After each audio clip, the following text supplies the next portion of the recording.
Halo, assalamualaikum semuanya. Berjumpa lagi dengan IR Sepak Bola bersama dengan saya Bung Richard. Saya Bonija. Ya, Bung Ian. Oke, pada kesempatan kali ini kita akan bahas tentang lebih enak mana nih, Liga Champion dulu atau bursa pelatih dulu nih? Biar Mana bisa itu? diganti nih. Bisa diganti nih.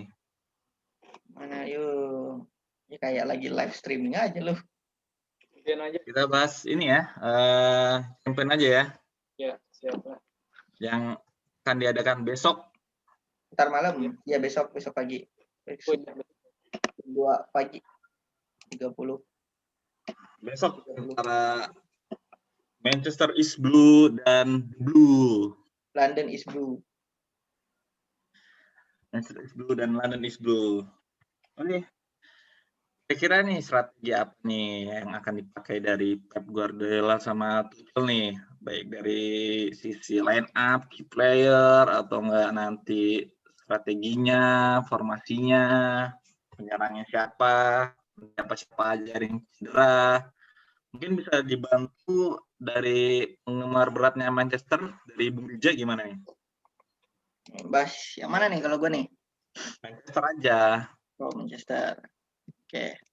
Kalau dari City ya, City punya tren yang bagus ya. Kemarin juara Champions gitu. Terus walaupun FA nggak juara, tapi Carabao juara. Jadi kalau bisa Champions nih jatuhnya treble lah ya, treble-nya tapi yang satunya Piala Ciki gitu. Carabao Cup gitu. Nah, ya kalau dari strategi sih harusnya kalau menurut gua nggak perlu yang kejutan-kejutan gimana lah. City pakai tetap aja 4-3-3.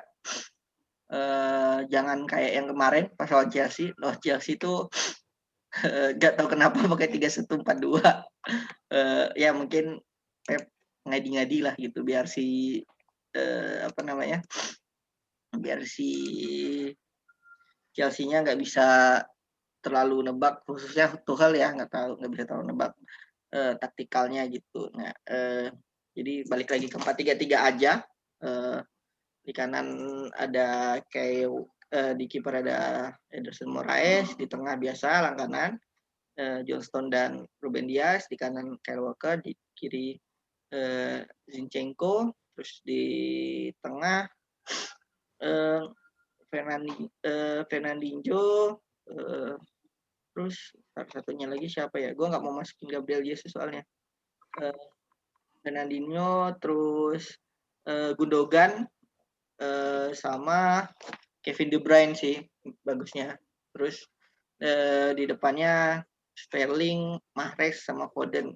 Gabriel Jesus buat ini aja. Buat apa? Buat cadangan aja gitu. Aguero juga dari cadangan aja sih menurut gua, dari bangku cadangan aja, nggak usah langsung main. Kayak kemarin pas lawan pas lawan si Everton yang menang 5-0 itu kan Aguero masuk dari bangku cadangan tuh, nyetak 2 gol gitu, gantiin Gabriel Jesus. Jadi misalnya susah nih nembus pertahanan City, misalnya baru masukin Aguero gitu. Itu dari gua sih, karena pemain City kan juga pemain Chelsea udah lama juga kan nggak lihat permainannya Aguero gitu karena cedera gitu. Nah, jadi efek kejutan juga buat memecah kebuntuan menurut gua. Kalau yang kayak lain-lain kan Foden gitu-gitu kan udah sering tuh melihat mainnya mereka gitu. Itu sih dari gua. Kalau dari Chelsea gimana nih, Bung Ian nih? Iya, untuk prediksi starting line up ya dari Chelsea. Untuk formasi tetap pakai pakem 3-4-2-1. Di 3 back belakang ada Azpilicueta, terus ada siapa? Thiago Silva ya, terus ada Antonio Rudiger. Kemudian di tengah, 4 pemain tengah. Di sisi kanan Daniel James, James ya, Richie James maksudnya. Terus 2 pivot ada Jorginho, Kante nggak tahu nih, masih meragukan ya bakalan main atau enggak karena dia cedera kemarin tuh. Mudah-mudahan sih bisa main gitu ya. Terus di kiri kemungkinan besar Chilwell yang bakalan dipasang. Nah untuk 2 spot di playmaker nih masih satu tempat sih udah pasti Mason Mount ya. Tapi satu tempat lagi antara JX atau enggak kayak Havertz gitu ya. Mungkin Pulisic juga bisa dicoba, tapi sih kemungkinan sih Havertz dipasang di situ. Mungkin JX sama Pulisic biasanya di babak kedua masuk gitu ya, kalau misalnya Chelsea dalam kondisi yang tertinggal atau misalnya masih kosong-kosong gitu ya kondisi untuk memecah kebuntuan. Penyerang pasti Werner, walaupun dia belum bisa maksimal gitu ya, malah cenderung lebih banyak buang peluang-peluang emas. Tapi secara statistik dia tuh pemain yang paling banyak berkontribusi dalam proses gol Chelsea gitu ya. Walaupun nggak secara gol doang, tapi mungkin dari open play sama assist gitu ya. Jadi Werner tetap yang bakalan ada di spot penyerang gitu ya. Ya mungkin sih yang menarik nih yang ngebahas Mendy sama Kante gitu ya, yang diragukan bisa tampil di final gitu ya.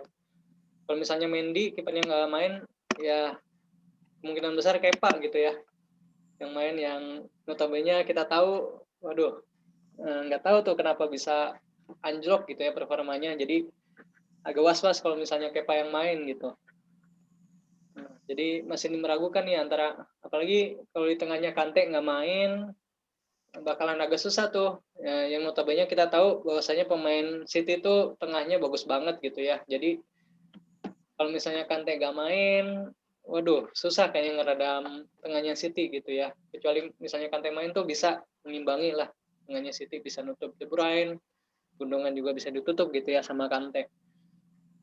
Nah, untuk sisi penyerangnya, ya emang sih kalau secara Werner secara mencetak gol dia masih kurang gitu ya, tapi secara sisi permainan dia tuh mau nyari ruang gitu ke kanan ke kiri gitu ya, pemain yang bisa ngebuka ruang sehingga tercipta peluang buat rekan-rekan timnya gitu. Jadi City juga patut waspada gitu ya terhadap potensi dari Timo Werner gitu ya. Dan dia juga punya kecepatan, jadi harus waspada gitu. Kira-kira itu sih Bung Richard dari prediksi starting line up-nya dari Chelsea. Iya. Jadi ada kemungkinan City ya yang menang ya, karena dari ada Kante dan Mendy yang tidak bisa ikut bermain ya. Ya, masih cedera sih, masih meragukan gitu ya. Tapi sih Ya. Ya masih belum belum dipastiin gitu.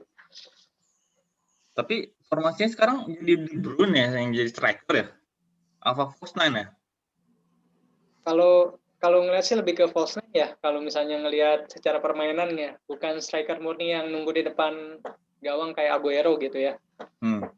Jadi lebih ke false nine sih kalau Chelsea gitu ya.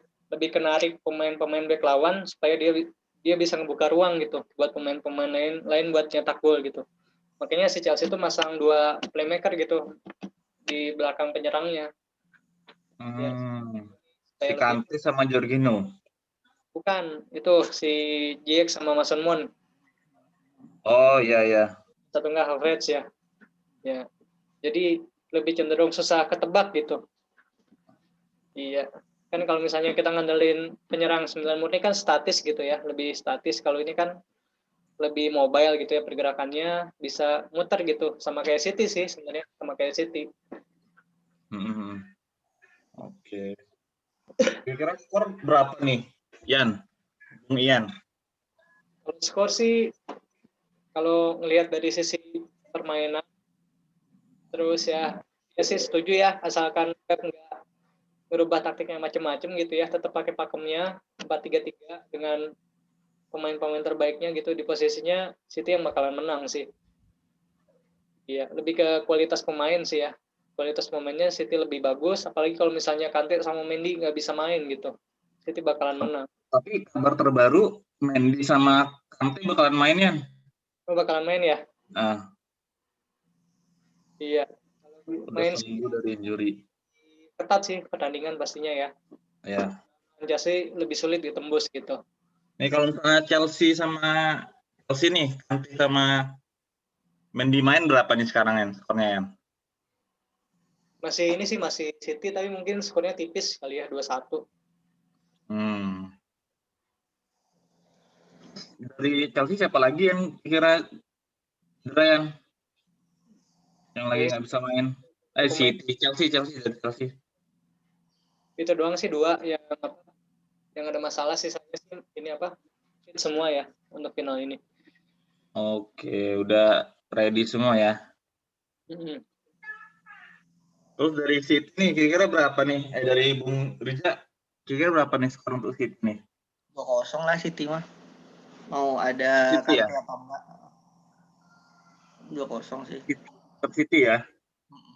Cuman harus hati-hati menurut gua ya. Gua nggak tahu apakah Tuchel punya pandangan berbeda nantinya di lapangan. Cuma menurut gua untuk Chelsea bisa menang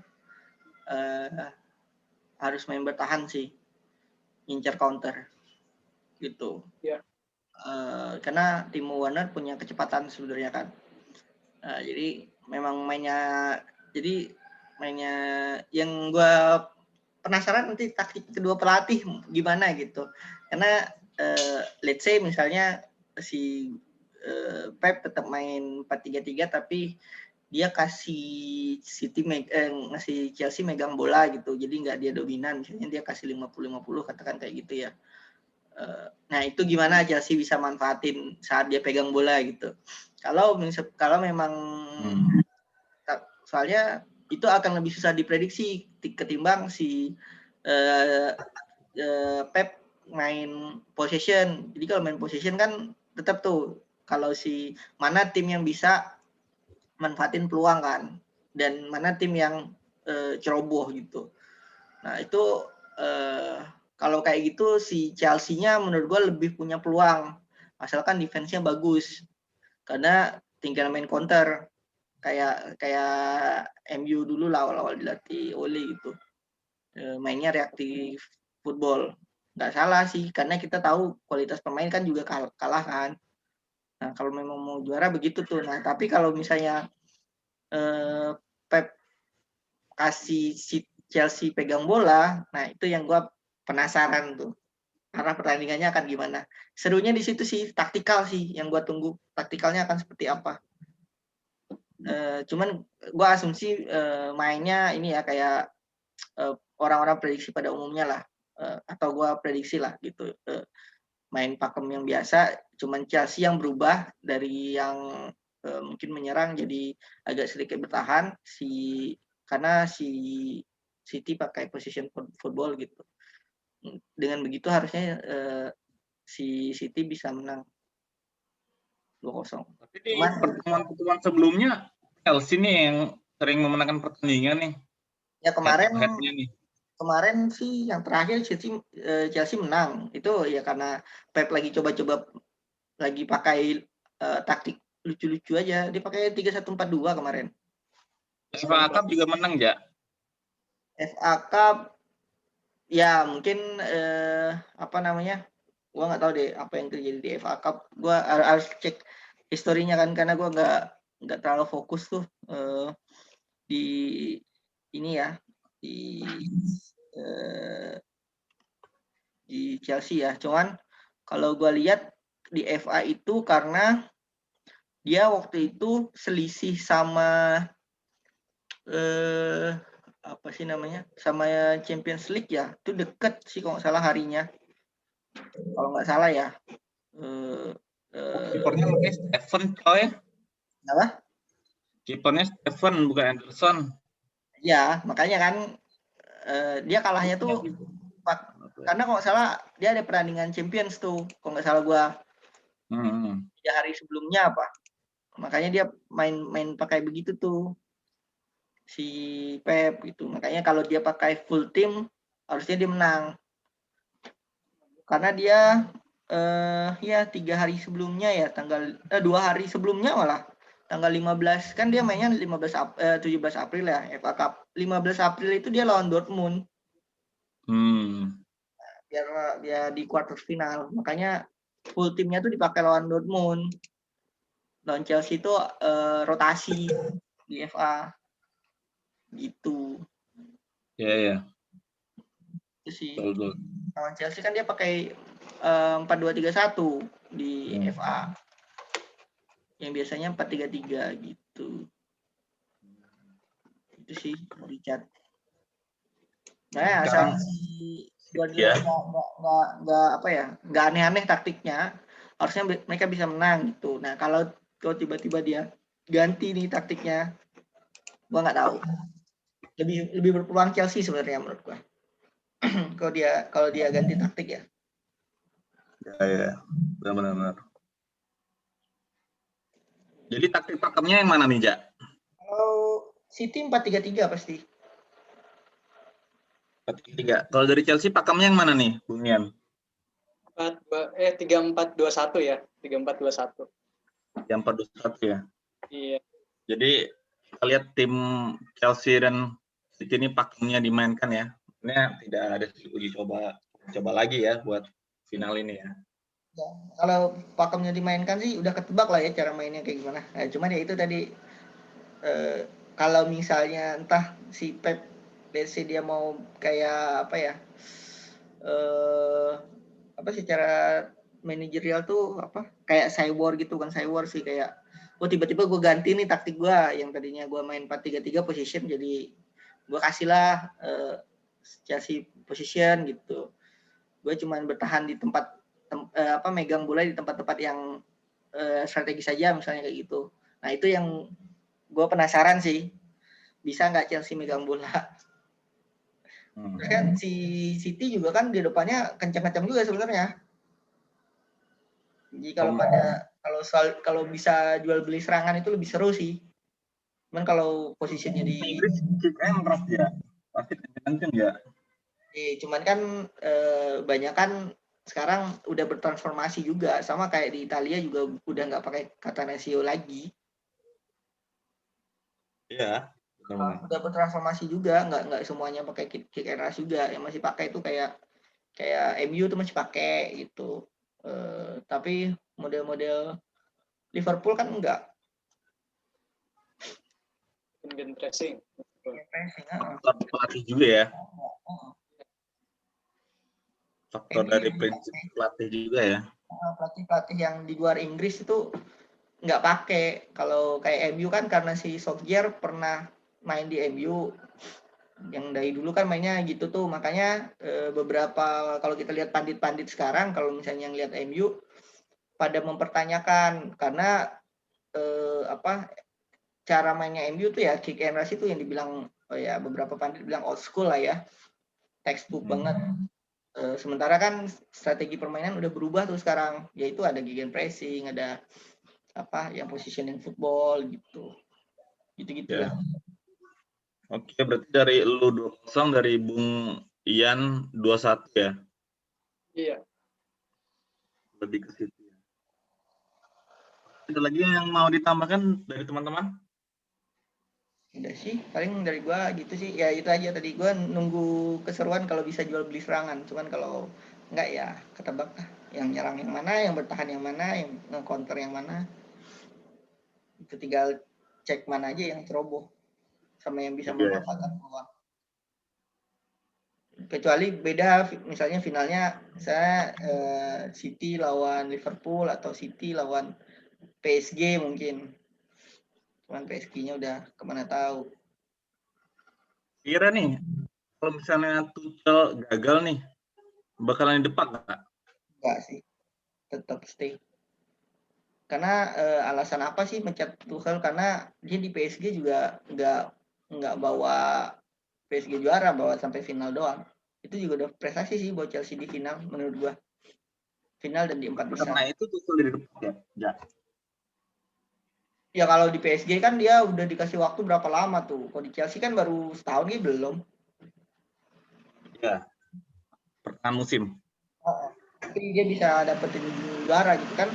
Dia juga dikontrak cuma 18 bulan, 1,5 tahun. Juni tahun depan habis kontraknya. Ya. Jadi memang si Roman Abramovich memang ngasih kontrak jangka pendek dulu. Mungkin dia lihat juga kalau memang jadi menurut gua tahun ini udah di luar ekspektasi dia bisa masuk final. Tahun depan yang apalagi lihat historisnya itu lawannya berat-berat semua ya. Iya, aman sih kalau Tuchel mah. Champion tuh ya. Udah di luar ekspektasi menurut gua. 4 besar dan apa? Dan yang kemarin tuh kata Bu Richard kan dia menang lawan Chelsea di FA. Menang lawan City di FA. Iya, Walaupun dia nggak juara ya di Premier League. di FA. Kan Leicester juaranya. Leicester kan yang juara. Oh iya benar. Menurut gua itu udah di luar ekspektasi sih. Di luar ekspektasi dalam artian bagus ya maksudnya. Dia bagus gitu itu kan, jadi harusnya nggak masalah sih pelatihan dia. Lagi lo mau ngambil siapa? Conte mungkin nantilah kita bahas lagi.